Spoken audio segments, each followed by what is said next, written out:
Hello everyone, welcome to my channel fiction lovers में। जैसा कि मैंने आप लोगों से प्रॉमिस किया था, मैं फिर से चले आई बुक 2 लेके, जिसका नाम है why you should fall in love with Shujan.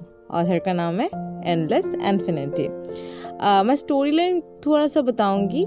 Basically हमने देखा था कि पिछले स्टोरी में वो विंग का पॉइंट ऑफ व्यू था, तो ये स्टोरी स्टार्ट ही होगा लान वांग जी का पॉइंट ऑफ व्यू से। ओके, तो इससे पहले मैं एक और बात बताऊंगी कि अगर आप मेरे चैनल पे नए हो तो सब्सक्राइब का बटन जरूर प्रेस करना फ्यूचर अपडेट के लिए। तो चलिए शुरू करते हैं, ज्यादा पकड़ वकड़ ना करते हो। Let's start it.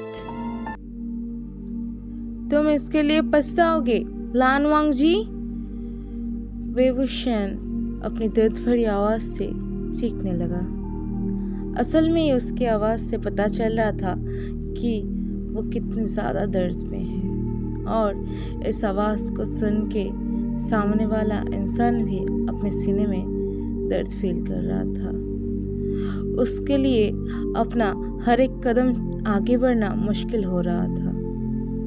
लान वांग जी कुछ पल के लिए अपनी जगह पे रुक सा गया।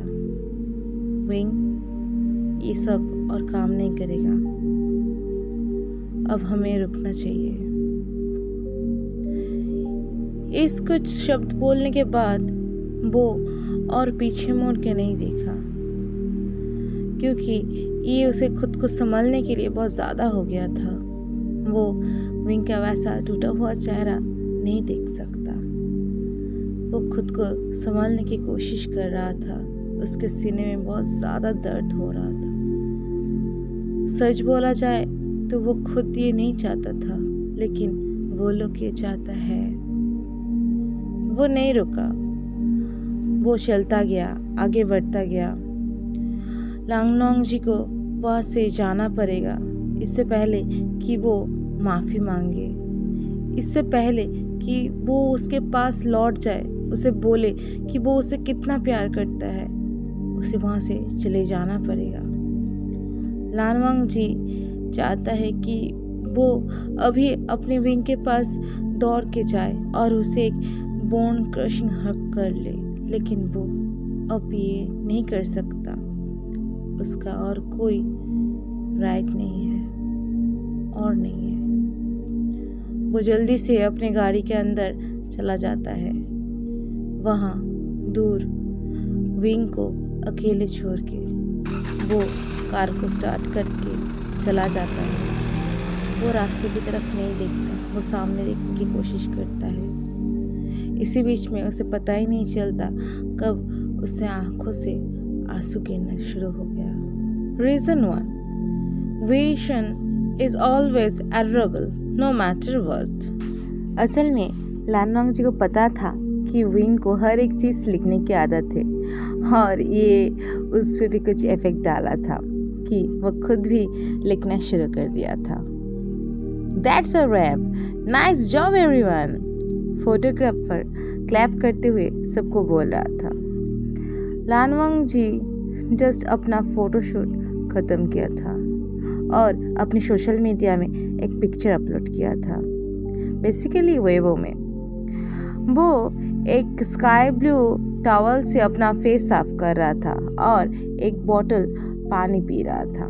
ज़्यादा देर नहीं हुआ कि उसके फ़ोन में एक के बाद एक नोटिफिकेशन आना स्टार्ट हुआ, लेकिन हज़ारों कमेंट्स में एक कमेंट्स ऐसा आया जो लान वांग जी को अपनी जगह पे स्टिफ कर दिया। यूज़र नेम था @ShianShao1005। उसका हार्ट जैसे कि कुछ देर के लिए बीट करना ही रुक गया। उसने कमेंट को पढ़ा, What an annoying face with an boring emoji। Genuinely wing को देखते ही उसके दिल में ना जाने कैसे फिर से एक पुराना दर्द शुरू हुआ। हाँ सही है, वो कैसे भूल सकता है, 5 महीने पहले उन लोगों का ब्रेकअप हो चुका है। विंग लान वांग जी को एक्चुअली डिस्टर्ब करने के लिए हर एक कोशिश की है, लेकिन लगता है इससे एक्टर खुशी था क्योंकि उसने सोचा था कि विंग उसके साथ सारी कांटेक्ट तोड़ देगा। लेकिन अब बात कुछ और था। उसका एक्स उसे हेटेड करने के लिए एक साइट कंटिन्यू कर रहा है। जब लानवांग जी को ये पता चला था, वो सच में हंसा था। इसके लिए उसे लगा था कि विंग सच में एक एडोरेबल पर्सन है। लेकिन दूसरे लोग इसके बारे में क्या सोचेगा, क्या रिएक्ट करेगा, ये सोच के वो टेंस था। लानवांग जी कुछ देर के लिए गाड़ी में चला गया। वो अपने फ़ोन को लेता है और विंग जो साइट कंटिन्यू कर रहा है उसे एक बार खोल के देखता है। वो देखता है कि ज़्यादा देर नहीं हुआ है कि एक नया पोस्ट डाला हुआ है और वहाँ पे इसी बीच में ही विंग के अगेंस्ट बहुत सारे हेट्रेड कमेंट था। हाँ, कुछ सपोर्टिव कमेंट भी था। लोग विंग को हेट करता है, ये सोच के उसके दिल में दर्द हो रहा था। उसे बुरा लग रहा था। विंग के लिए उसे हेट करना, उसके अगेंस्ट कंप्लेन करना ये सही है, क्योंकि ये उसका ही गलती है। उसका हक है कंप्लेन करने का, क्योंकि वो इनोसेंट था। इस सब कुछ के पीछे लानवांग जी का ही तो हाथ है ना। उसने तो इस रिलेशनशिप को ख़त्म किया था। लेकिन सच बोला जाए, उन दोनों में से कोई भी ब्रेकअप नहीं चाहता था। वो अपने फ़ोन को लेता है और कॉन्टैक्ट लिस्ट से जाना पहचाना नंबर निकालता है, जो सेव करने के बाद कभी भी डिलीट नहीं हुआ था। वो लिखता है, विंग इसे बंद करो। बस इतना ही वो लिखा था। असल में वो लिखना चाहता था कि मैं नहीं चाहता कि आप कुछ ऐसे लोगों से ऐसे हेटेड और वल्गर वर्ड सुने जो लोग इनफैक्ट जानते तक नहीं क्या हुआ है। एक डीप ब्रेथ लेते हुए लानवांग जी यही सब सोच रहा था। कुछ ही मिनट हुआ है, तभी एक नया मैसेज वो रिसीव करता है। ओह, व्हाई नॉट फीलिंग एम्बैरेस्ड? लानवांग जी असल में क्या जवाब देगा उसे नहीं पता था। सच बोले तो वो ज़रा सा भी एम्बैरेस नहीं है, लेकिन उसे क्या बोलना चाहिए? क्या वो उसे ये बोले कि वो विंग के लिए परेशान है क्योंकि सब लोग उसे हेटेड कमेंट कर रहे हैं, या फिर उसे ये बोले कि वो उससे बहुत ज़्यादा प्यार करता है? ये सब सोचते हुए लानवांग जी आखिर में भूल गया कि उसे कुछ जवाब भी देना है, और वो विंग को मैसेज ना करके अपने मैनेजर को कॉल करना शुरू किया। एक्टिंग का और एक सेशन होने के बाद लानवांग जी आखिरकार घर लौटता है। जल्दी से वो फ्रेश होके अपने बेड में जाता है। तभी उसका याद आता है पिछले कन्वर्सेशन। वो ऐसे कैसे कुछ जवाब ना देते हुए इसे छोड़ देता है। तो वो अपने फ़ोन लेके एक आसान सा शब्द ढूंढ लेता है विंग के लिए, नो। बस इतना ही। रीज़न 2, वे विशन अ वार्म हार्टेड पर्सन। आज लानवांग जी का छुट्टी का दिन है। वो अपने नोटबुक को स्कैन कर रहा था, जिसमें वो इतने दिनों से लिख रहा था। बेसिकली 9 रीजंस लिखा गया है इसमें, लेकिन आखिरी के बारे में वो अभी तक नहीं सोचा है। असल में ये दुख की बात है कि उन दोनों के ब्रेकअप हो जाने के बाद वो और लिखने ही नहीं बैठा कभी। विंग था लानवांग जी का सूरज की तरह। हाँ, ये सुनने में जितना भी क्लिंच था, लेकिन ये सच था। वो था एक चार्मफुल इंसान, खुशी से भरा। सबसे वार्म था उसका हग, जो वो हमेशा पाता था। उसे ये अच्छा लगता था कि कैसे वो सबको हेल्प करने की कोशिश करता था, और जब तक प्रॉब्लम सॉल्व ना हो जाता था वो कभी भी उसे बीच रास्ते नहीं छोड़ता था। विंग लानवांगजी को एक ऐसा आशा की किरण दिया था जो उसने सोचा था कभी भी उसे नहीं मिलेगा, लेकिन धीरे धीरे जैसे कि वो किरण, वो रोशनी बुझता चला गया। क्योंकि बोलता है ना, अगर आप किसी चीज़ का केयर नहीं लोगे तो वो धीरे धीरे मर जाएगा। अचानक से उसका फ़ोन बज उठा, जिससे वो अपनी ट्रस्ट से निकल आया। वो चेक करके देखा कि ये उसका माँ था। एक डीप ब्रेथ लेते हुए उसने बोला, व्हाट इज़ इट? तुम अब अपनी माँ को ग्रेट तक नहीं करोगे? व्हाटएवर, इस वक्त के लिए ये ज़्यादा इम्पोर्टेंट नहीं है। मैं चाहती हूँ कि तुम मुझे आके मिलो। इसी बीच में लानवांगजी उन्हें टोकते हुए बोला, माँ, मैंने आपको इससे पहले भी बोला था मैं इस चीज़ में इंटरेस्टेड नहीं हूँ। उसने लाउडली बोला, क्या तुम अभी भी उस डिस्गस्टिंग इंसान के बारे में सोच रहे हो? मैं ट्रस्ट नहीं कर पा रही हूँ कि तुम अभी भी उसको लेके सोच रहे हो। उसकी माँ दूसरी तरफ से कंप्लेन करते हुए बोला, जब लानवांगजी अपने दांत पीसते हुए बोला, वो डिस्गस्टिंग नहीं है। माँ, क्या आप अभी तक हैप्पी नहीं हो? हम लोग और एक साथ नहीं है। यू सिली बॉय, दो इंसान एक साथ, इस सुनने में कैसा डिस्गस्टिंग लग रहा है। मुझे तो वॉमिटिंग फील आ रहा है। सुनो बेटे, तुम सिर्फ कंफ्यूज्ड और सिक हो। ये तो अच्छा है कि कुछ स्कैंडल फैलने से पहले ही तुमने उस इंसान के साथ ब्रेकअप कर लिया था। गॉड, एक गे इंसान, ओह गॉड। चलो, हम और उस इंसान के बारे में बात नहीं करेंगे, ठीक है? तुम अगर इस ब्लाइंड डेट में नहीं गए तो मैं तुम्हारे पापा को बोलूँगी। तो फिर उन्हें बोलिए।